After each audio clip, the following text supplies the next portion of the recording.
તમને એમ થાય કે મારી યમુનાજીની કૃપા ગ્રહણ કરવી છે, તમે જારી ભરો, લાલ વસ્ત્ર લપેટો અને જ્યારે જારીજી લઈને ઠાકોરજી આગળ મૂકો ત્યારે યમુનાજી એવું વિચારે, અરે વૈષ્ણવ, તે મારો પ્રભુ સાથે સંબંધ કરાવ્યો, તે મને પ્રભુની નિકટતા પ્રાપ્ત કરાવી, જ્યાં હું તને આશીર્વાદ આપું છું, જે સુખ મને મળ્યું છે એ સુખ તને પણ મળે.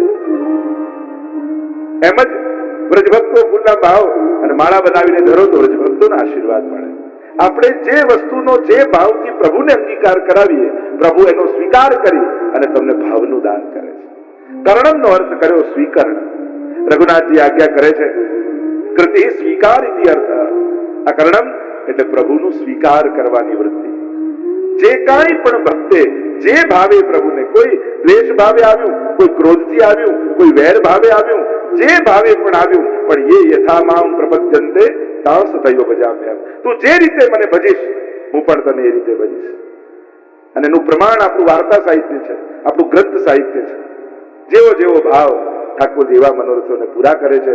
એટલા માટે મહાપ્રભુજી ગાન કરતા કહે, ઠાકોરજી કર્ણમ મધુરમ, હવે કહ્યું તરણમ મધુરમ. પ્રભુનું તરવું મધુર છે અને બીજો અર્થ કર્યો પ્રભુનું તારવું મધુર છે.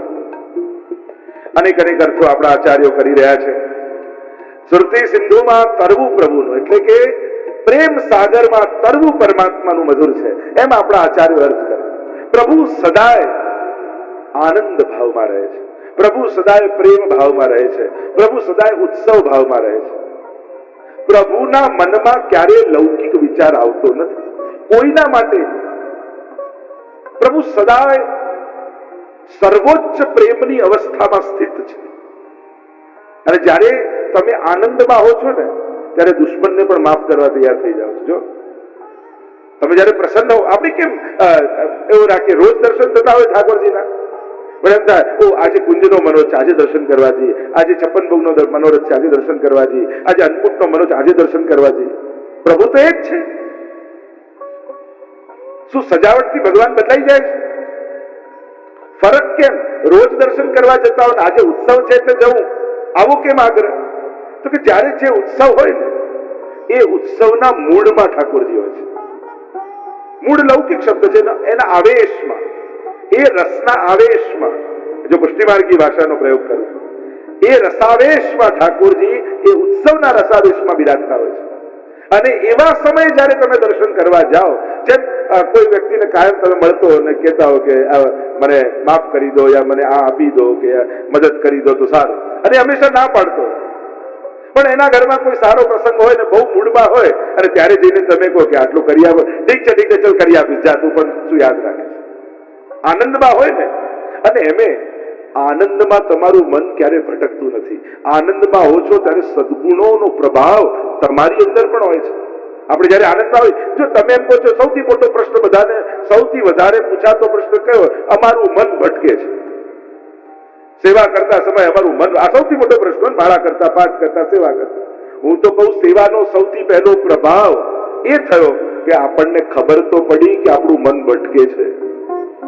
નહીં તો એનું ભાન જ નતું આપણને કે આપણું મન તો ભટકી રહ્યું છે. પણ પ્રભુની સન્મુખ બેઠા તો એટલી સમજ પેદા થઈ કે મારું મન તો ભટકે છે. પણ જો તમને પ્રશ્ન કરું, નંદ મહોત્સવ કરતા ક્યારે મન ભટક્યું? રાસ કરતા ક્યારે મન ભટક્યું? હોળી ખેલ કરતા ક્યારે મન ભટક્યું? તમે જયારે ઉદાસ હો છો ને ત્યારે મન ભટકે, ઉત્સવમાં હો છો ત્યારે ક્યારેય મન ભટકતું નથી. નંદ મહોત્સવ કરતા નાચતા કૂદતા આજ સુધી મને કોઈએ કહ્યું નથી કે મારું મન ભટકે છે. આનંદ મહોત્સવમાં મન નથી લાગતું. આનંદમાં હો છો ત્યારે મન ભગવાનમાં જ હોય છે. જ્યારે દુઃખમાં હો છો, ખેદમાં હો છો, લૌકિક વિચારમાં હો છો ત્યારે તમારું મન ભટકતું હોય છે. અને એટલા માટે મન એકાગ્ર કરવા માટે શું કરવું? આનંદમાં રહેવું, પ્રસન્ન રહેવું. પ્રસન્નતામાં ક્યારેય મન ભટકતું નથી. ઉદાસ હોઈએ છે ત્યારે જ મન ભટકે છે. એટલે આપણે ત્યાં સેવામાં જવાની પહેલી શરત શું છે? પ્રસન્નતા. ગોકુલનાથજીના વચનામૃતમાં વૈષ્ણવ કો સદા પ્રસન્ન રહેનો, વૈષ્ણવે સદા પ્રસન્ન રહે, આનંદમાં રહે. અરે આપણા ઘરે ત્રિલોકનો નાથ બિરાજે છે. અરે કોઈના એકાઉન્ટમાં લક્ષ્મીજી બહુ હોય તો ફુલાવીને ભરતો હોય કે અરે અમારે તો બહુ ખાતામાં ઘણા પડ્યા છે. તો જેના ખાતામાં લક્ષ્મી હોય આટલું ફુલાવીને ભરે, તો જેના ઘરમાં ઠાકોરજી હોય એને તો કેટલું ફુલાવીને ભરવું જોઈએ? મારા ઘરે લક્ષ્મીનો નાથ બિરાજે છે, એને તો કેટલા આનંદમાં ભરવું જોઈએ. તમે જો તમારાથી પ્રસન્ન નથી તો દુનિયાનો કોઈ માણસ તમને પ્રસન્ન નહીં કરી શકે. તમારી પ્રસન્નતા માટે એક જ કારણ બહુ જ મોટું છે, તમારું હોવું. હું મનુષ્ય છું અને એમાં પણ ઠાકોરજીએ મને વૈષ્ણવ કુળમાં જન્મ આપ્યો છે. મારા ગળામાં મહાપ્રભુજીની કંઠી છે, મારા ઘરે ઠાકોરજીની સેવા છે. આ આટલી બાબત પણ એટલી પ્રસન્નતા અને ગૌરવ માટેની પૂરતી છે કે આટલું વિચારતો રહે ને માણસ, તો એને એના હોવા માટે આનંદ થાય, ગૌરવ થાય. એવા કયા સુકૃત મેં કર્યા હશે, એવા કયા પુણ્યો મારાથી થયા હશે કે મને ભગવાને વૈષ્ણવ કુળમાં મોકલ્યો છે, વૈષ્ણવ પરિવારમાં મોકલ્યો છે, જ્યાં ભક્તિ કરવાની બધી જ અનુકૂળતા છે. એવો માહોલ મને ઘરમાં આપ્યો છે. આ પ્રભુની કૃપા છે. આપણા માટે અકસ્માત કહેવાય કે અહીંયા જન્મ્યા એટલે આને માનીએ, પેલાને જન્મીએ. આપણે એને એક્સિડન્ટ માનીએ કે અકસ્માતથી થઈ ગયું, બીજે હોત તો બીજું માનતા. ના, તમે ગમે ત્યાં હોત ઠાકોરજીને જ માનતા હોત, કારણ કે ઠાકોરજીનું આ આયોજન છે, એમનું પ્લાનિંગ છે. આપણા માટે એક્સિડન્ટ કહેવાય કે અકસ્માતથી અમે અહીંયા આવી ગયા, પણ તમે એમને નથી આવ્યા. ઠાકોરજીએ બહુ વિચારીને તમને ત્યાં મોકલ્યા છે, એવા પરિવારમાં મોકલ્યા છે જ્યાં પ્રભુની ભક્તિ કરે. સૂચિનામ શ્રીમતાંગે, હું નથી કહેતો, ભગવાન ગીતાજીમાં કહે છે, હું એને એવા સુખી પરિવારમાં મોકલું છું કે બધી જ લૌકિક સુવિધા સાથે એને ભક્તિ કરવાની પણ બધી સુવિધા મળે. અને જો ઠાકોરજીએ એવા સ્થાનમાં તમને રાખ્યા હોય કે જ્યાં ભક્તિ કરવાની બધી અનુકૂળતા હોય, તો માનજો કે ઠાકોરજી ઈચ્છે છે કે તું મારી ભક્તિ કર, તું મારી સેવા કર, તું મારું નામ લે. અનુકૂળતા કરી આપવું એને જ ઈશ્વરની ઈચ્છા માનવી. જો ઠાકોરજી બધું ગોઠવી આપ્યું હોય અને કેવલ વારમાં તમારી ઈચ્છાની જ વાર હોય, તો સમજો કે પ્રભુની તૈયારી છે, દેર તમારી તરફથી થઈ રહી છે. ઠાકોરજીએ તો એના તરફથી બધું ગોઠવી આપ્યું છે, એ રાહ જોઈ રહ્યો છે. હવે તું ડગલા ક્યારે માંડે છે, તું શરૂઆત ક્યારે કરે છે. તો જે ચર્ચા આપણે કરી રહ્યા છીએ, તરણમ મધુરમ, પ્રભુનું ભક્તોને તારવું એ મધુર છે. અનેક પ્રકારથી ભક્તિ તારે છે ભક્તોને, અને પ્રભુ રસસ્વરૂપ છે જે હું વાત કરી રહ્યો હતો. અને પ્રેમના સાગરમાં પ્રભુ તરતા હોય છે, હિલોળા લેતા હોય, એટલે પ્રેમમય થઈને રહેતા હોય છે. એટલે જ અહીંયા મહાપ્રભુજીએ કહ્યું તરણમ મધુરમ, અને આગળ ગાન કરતા શ્રી મહાપ્રભુજી કહે તરણમ મધુરમ, તરણમ મધુરમ, અને આગળ મહાપ્રભુજી કહે હરણમ મધુરમ. પ્રભુનું હરવું એ મધુર છે, હરણ કરવું મધુર છે. અને હરણમાં ઘણી વાર આપણે શબ્દોના પ્રયોગ કરતા હોય, વસ્ત્ર હરણ લીલા, ચીર હરણ લીલા. આપણે કહીએ ઠાકોરજીએ ચીર જરૂર હતી તો પૂર્યાય છે અને હર્યાય છે. પ્રભુ તો બાલક રૂપે છે, અને ચીર હરણ લીલાનો પ્રસંગ આવે છે કે ગોપીઓના ચીર પ્રભુએ લીધા, અને ચીર લઈ ઠાકોરજી અનેક અનેક ભાવનાઓ અહીંયા છે. આ સૂક્ષ્મ વાસનાઓના પ્રતીક છે, વસ્ત્ર છે. ગીતાજીમાં કહ્યું ને, વસ્ત્રો દેહને પણ વસ્ત્ર કહ્યા. અને પ્રભુ પોતે જ બધા રૂપે સર્જિત થયા છે. એકોહમ બહુશ્યામ પ્રજાય, ભગવાન સિવાય બીજું ક્યાંય કંઈ ના હોય. તો ભગવાન માટે વસ્ત્ર હોવા ન હોવા એ તો મોટી બાબત નથી, પણ દેહને પણ વસ્ત્ર કહ્યો છે. વસ્ત્રોને સૂક્ષ્મ વાસના રૂપ કયા છે. અને જ્યાં સુધી લૌકિક વાસનાઓ મનમાં છે ત્યાં સુધી અલૌકિક કામનાઓ જાગતી નથી. મનુષ્યનું મન અતિશય લૌકિક, વિષયાક્રાંત દેહાનામ નાવેશ સર્વથા હરે, એ મહાપ્રભુજી સોળસ ગ્રંથમાં આજ્ઞા કરે. મહાપ્રભુજીના સોળસ ગ્રંથ અદ્ભુત છે, જેને આપણે શ્રી વલ્લભ ગીતા કહીએ છીએ. આજ ગીતાજી અને ભાગવતજીનું દોહન કરી જે નવનીત નીકળ્યું એનું નામ જ સોળસ ગ્રંથ છે. આ બધાનો સાર મહાપ્રભુજી આપણને એટલો અદ્ભુત રીતે આપ્યો છે કે ડે ટુ ડે લાઈફમાં કૃષ્ણ ભક્ત તરીકે કઈ રીતે જીવવું એના સરળતમ ઉપાય સોળસ ગ્રંથમાં મહાપ્રભુજી આપ્યા છે. એક ભક્ત તરીકેનું જીવન, એક ભક્ત તરીકેનો વિચાર, એક ભક્ત તરીકેનો વ્યવહાર શું અને કેવો હોવો જોઈએ, શ્રી મહાપ્રભુજી આપણને અદ્ભુત રીતે સમજાવે છે. મહાપ્રભુજી કહે વિષયાક્રાંત દેહાનામ નાવેશ સર્વથા હરે. જેમ કોઈનું ઘર બળતું હોય અને બળતા ઘરમાં કોઈ રહી શકતું નથી, ઘર છોડીને ભાગી જાય, એમ જેનું હૃદય રૂપી ઘર બળતું હોય એમાં ઈશ્વર પણ રહી શકતો નથી. વિષયાક્રાંત દેહાનામ નાવેશ સર્વથા હરે. ભગવદ આવેશ એમાં થઈ શકતો નથી, કારણ કે જેના ચિત્તમાં સતત લૌકિકતા છે અને જેના મનમાં લૌકિકતા છે એને બધે લૌકિકતા જ દેખાવાની. સામર્થ્યથી સત્કર્મ પણ કરશે ને, કરતા કરતા મનમાં તો ખોટો જ વિચાર આવવાનો, આ દાન આપું છું તો ખરા પણ ઠેકાણે તો વાપરશે ને. એટલે મનમાં તો આવો જ વિચાર આવે, સારું કરતા કરતા વિચાર આવો. ઉપવાસ કર્યો હોય એમને કે આ ભૂખ્યા રહેવાથી ભગવાન મળતા હોય, અડધી દુનિયા ભૂખે મળે, બધા ના મળી જાય. લોકોને તો વિચાર એવા જાય. અને જે વસ્તુ આપણને ન કરવી હોય ને ત્યારે એ વસ્તુને, એ વાતને આપણે ફિલોસોફિકલ કરી નાખીએ. ભગવાન તો ભાવના ભૂખ્યા, જે ભાવથી કરો એ ગ્રહણ કરે.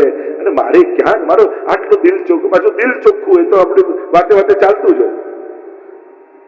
દરેકને એમ જ લાગે મારું દિલ તો ચોખ્ખું જ છે ને, અને મારું દિલ ચોખ્ખું છે, હું કોઈને દુભાવતો નથી, હેરાન કરતો નથી, મારે ભક્તિ કરવાની, મારે માળા ફેરવવાની શું જરૂર છે?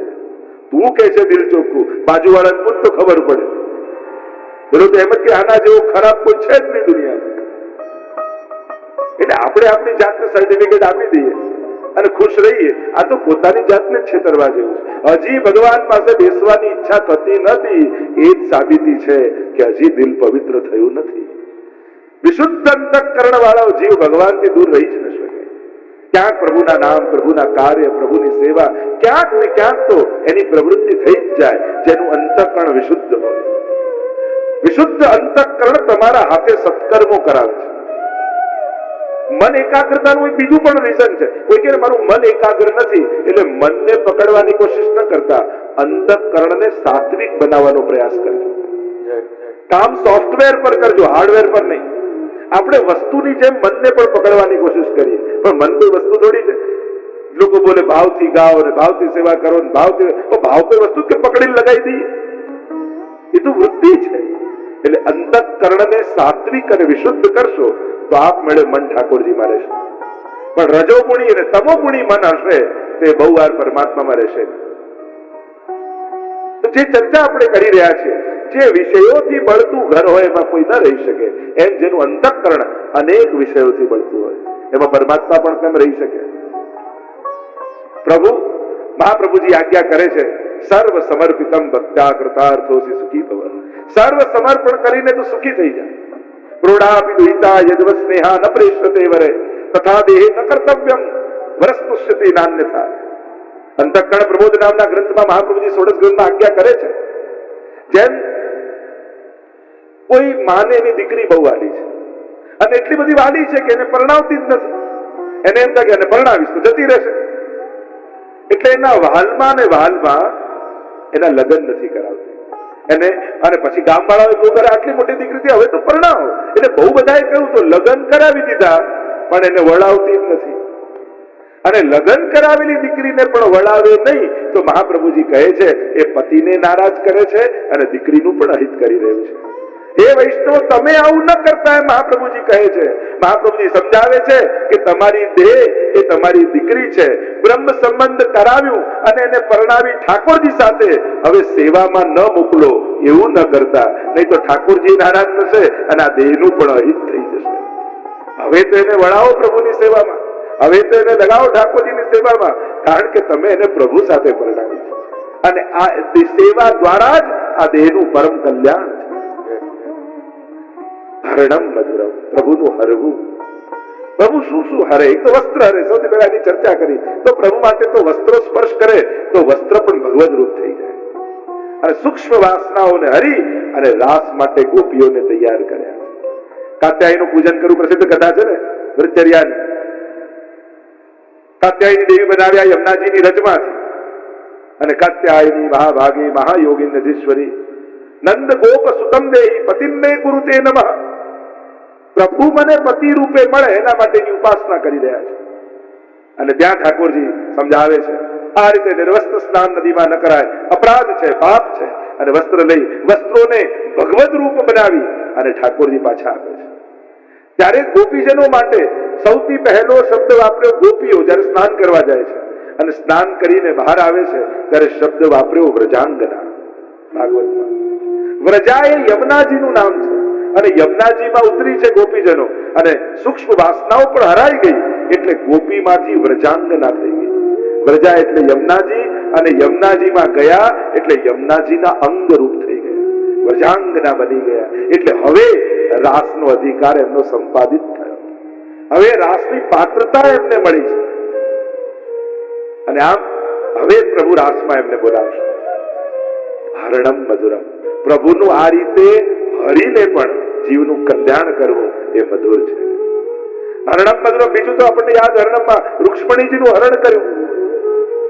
રૂક્ષ્મણીજીના વિવાહ નક્કી થયા શિશુપાલ સાથે, પણ પ્રેમ તો પ્રભુ સાથે છે, ભાવ તો પ્રભુમાં છે.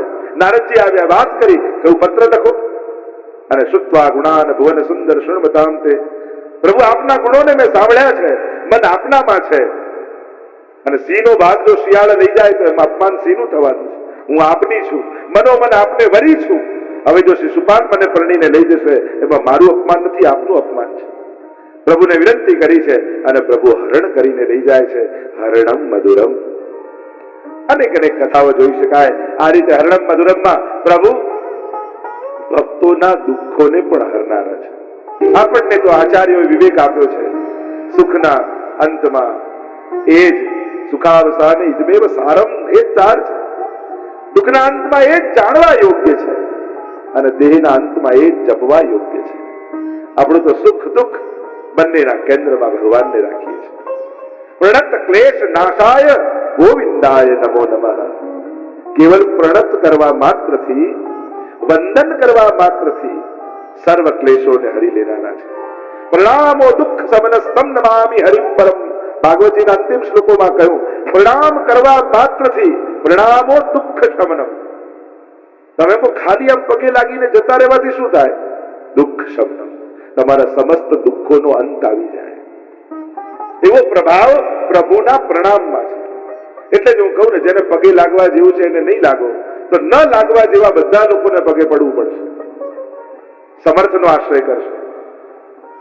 જીવ અસમર્થ બનીને ભગવાન પાસે જાય તો પ્રભુ પોતાના સામર્થ્યથી કૃપા કરે છે, પોતાના સામર્થ્યને દાન કરે છે. પ્રણામ કરવા માત્રથી દુઃખનું શમન થાય છે. એટલે જ ગોપીજનો પણ ગોપી ગીતમાં કહે છે, પ્રણત દેહિનામ પાપ કર્ષણ. પાપોનું કર્ષણ કરવા વાળા, હરણ કરવા વાળા ઠાકોરજીના ચરણારવિંદ. હરણમ મધુરમ. બીજું કાંઈ ન થઈ શકે. કદાચ તમને સંસ્કૃત ના આવડે તો સ્તોત્ર પાઠ ન કરો, કદાચ ફેરવતા માળા ના આવડે તો માળા ન કરો, સમય ન હોય વધારે, પ્રણામ તો કરી શકો. અરે જેને આખું ઘર આપ્યું એને બે બાય બેનું ઘર ખાનું ના આપી શકે. જે બે ટંક પેટ ભરીને જમાડે છે એને કટોરી મિશ્રી ના આપી શકો. જે 24 કલાક દિવસમાં આપે છે એને 5 મિનિટે ના આપી શકો. દુનિયામાં બધે ભલે દોડો તમે, પણ જે વંદન કરીને જાઓ છો ને, એ કરેલા વંદન તમારા જોડે જોડે એમના આશીર્વાદ ભેગા આવે. એટલે હું તો હંમેશા કહું, મંગળાનો સમય એ આશીર્વાદ માંગવાનો સમય. મંગળામાં જાઓ ને ત્યારે પ્રભુના આશીર્વાદ, પ્રભુ મારો આખો દિવસ આપને ગમે એ રીતે જાય, મારા દરેક કર્મો આપની પ્રસન્નતાના કારણ બને, એવા આશીર્વાદ માંગવાનો મંગળા સમય. અને શયનનો સમય એ આભાર માનવાનો સમય કે પ્રભુ આજે આખો દિવસ આપે મારું મન બગડવા ન દીધું, મારા કર્મોને બગડવા ન દીધા, મારા વિચારને બગડવા ન દીધા. આપનો ખૂબ ખૂબ આભાર છે. શયનમાં જાઓ ત્યારે આભાર માનો, આજે આપે મને બચાવી લીધો. આજે એવું કાંઈ ન થયું કે જેનાથી આપને શ્રમ પડે, આપને દુઃખ થાય. આપ રાજી રહો એવો દિવસ મારો ગયો, એમ કરીને આભાર માનો ઠાકોરજી. જ્યારે જ્યારે પાપથી બચો ત્યારે પ્રભુનો આભાર માનો. જો ઠાકોરજી છે ને ઘણી વાર પાપથી બચાવવા માટે પ્રતિકૂળતાઓ કરી દે, ત્યારે આપણને ભગવાન કઠોર લાગે. આવું કેમ કર્યું ભગવાન? કદાચ આવું ન કર્યું હોત તો પાપમાં આપણે ખોવાઈ જાય. પ્રભુ પ્રતિબંધ આપી અને ઘણી વાર આપણને બચાવી દેતા હોય છે, પણ આપણે એ સમય પ્રભુની લીલાને સમજી નથી શકતા. માણસ ખોટો કરવાનો અવસર નથી મળતો એટલે જ ખોટો નથી કરતો, કે ખરેખર ખોટું નથી કરવું, પાપ નથી કરવું, એની સાવધાની સાથે જીવીએ છીએ. આપણે વિચારવાનું. અહીંયા મહાપ્રભુજી કહે હરણમ મધુરમ. પ્રભુ આપનું હરવું એ તો અલૌકિક છે, અને સૌથી મોટું હરણ તો આપના ભક્તોના દુઃખોને હરો છે.